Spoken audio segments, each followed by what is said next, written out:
ভাইরে ভাই, ফুটবল দুনিয়ায় অনেক দলই তো দেখলেন, কিন্তু এমন দল কি কখনো দেখছেন যেখানে লিডার একটা কথা বললে বাকি 11 জন প্লেয়ার মাঠে প্রতিপক্ষের উপর যুদ্ধ ঘোষণা করতে রেডি হয়ে যায়? হ্যাঁ, আমি আমাদের এলএম10 অর্থাৎ লিওনেল মেসি এবং তার আর্জেন্টিনা গ্যাংয়ের কথা বলছি। সোশ্যাল মিডিয়ায় একটা কথা এখন ব্রেস্ট ট্রেন্ডিং, সামনে লিডার আর পোলাপান পিছনে। এই দল আসলেই অনন্য। মিশন আইসল্যান্ড কাল সকালে, বিশ্বকাপ একদম দাঁড়গোড়ায়। আর এই টুর্নামেন্টে নামার আগে আর্জেন্টিনার ড্রেসিং রুমের যে বন্ডিং, তা দেখে প্রতিপক্ষ দলগুলোর অলরেডি বুক কাঁপতে শুরু করছে। ফুটবল ভক্তদের মনে এখন একটাই আশা, এই বিশ্বকাপে প্রিয় দল আমাদের নিরাশ করবে না। আসলে মেসির মতো লিডার ফুটবল ইতিহাসে খুব কমে এসেছে। আগেরকার দিনের ক্যাপ্টেনরা মাঠে চিৎকার করতো, রাগ দেখাতো, কিন্তু মেসি মাঠে শান্ত, কিন্তু ড্রেসিং রুমে সে যেন সবার আপন বড় ভাই। মেসি শুধু একজন লিডারই নন, দলের তরুণ প্লেয়ারদের কাছে তিনি এক বটবৃক্ষ। তার এক কথা আর্জেন্টিনা প্লেয়াররা ওঠা বসা করে। মেসি যদি আজ বলে, ভাই ও বোনেরা, আজকে মাঠে গোলপোস্টের সামনে দেওয়াল হয়ে দাঁড়িয়ে থাকতে হবে, আর্জেন্টিনা প্লেয়াররা নিজেদের জীবন বাজি রেখে হলেও সেই কথা রাখবে।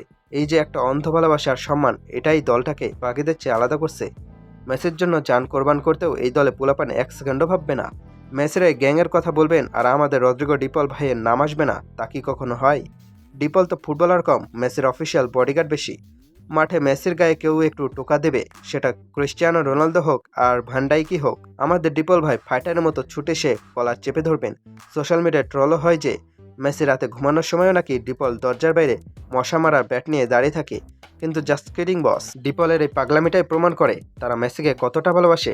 মাঠের ভেতর মেসির ওপর থেকে সব প্রেশার একাই টেনে নেন ডিপল, যাতে তাদের প্রিয় 3 নম্বর শান্ত মাথায় নিজের জাদু দেখাতে পারেন। গ্যাংয়ের আরেক পাগলা মেম্বারকে আমাদের সবার প্রিয় দিবু অর্থাৎ এমি মার্টিনেজ, যে মানুষটা ডিরেক্ট ক্যামেরার সামনে ইন্টারভিউতে বলে দিয়েছিলেন, মেসির জন্য আমি নিজের জীবন দিয়ে দিতে পারি, কোপা আমেরিকা বা বিশ্বকাপ আমি মেসির জন্যই জিততে চেয়েছি এবং জিতে দেখিয়েছি। ভাবা যায় একটা গোলকিপার যখন গোলপোস্টের নিচে দাঁড়ায় এই মেন্টালিটি নিয়ে যে আমি গোল খাবো না, কারণ গোল খেলে আমার ভাইয়ের স্বপ্ন ভেঙে যাবে, তখন সেই গোলকিপারকে বিট করা আল্লাহ ছাড়া আর কারো পক্ষে সম্ভব না। এই যে এমি মার্টিনেজ মেসির প্রতি অগাধ বিশ্বাস আর ডিপলের বডিগার্ডগিরি, আর্জেন্টিনার এই অটুট বন্ধনই কিন্তু তাদের কাতার বিশ্বকাপে বিশ্ব চ্যাম্পিয়ন করেছিল। আর এই একই কেমিস্ট্রি নিয়ে তারা এবারও মাঠে নামছে। মিশন আইসল্যান্ড কিন্তু শুরু হয়ে যাচ্ছে কাল সকাল থেকেই। লিডার মেসি সামনে থেকে গাইড করবেন আর পেছন থেকে Emi Martinez, De Paul, Enzo Fernandez, Alvarez, ম্যাকালিস্টাররা মাঠ কামড়ে লড়াই করবে। আর্জেন্টিনার এক অটুট ভ্রাতৃত্বের বন্ধন কি তাদের ব্যাক টু ব্যাক বিশ্ব চ্যাম্পিয়নের স্বাদ দেবে? আপনাদের কি মনে হয় প্রিয় দল কি এবারও কোটি ভক্তের মুখে হাসি ফোটাতে পারবে, নাকি অন্য কোনো দল এসে অঘটন ঘটিয়ে দিবে?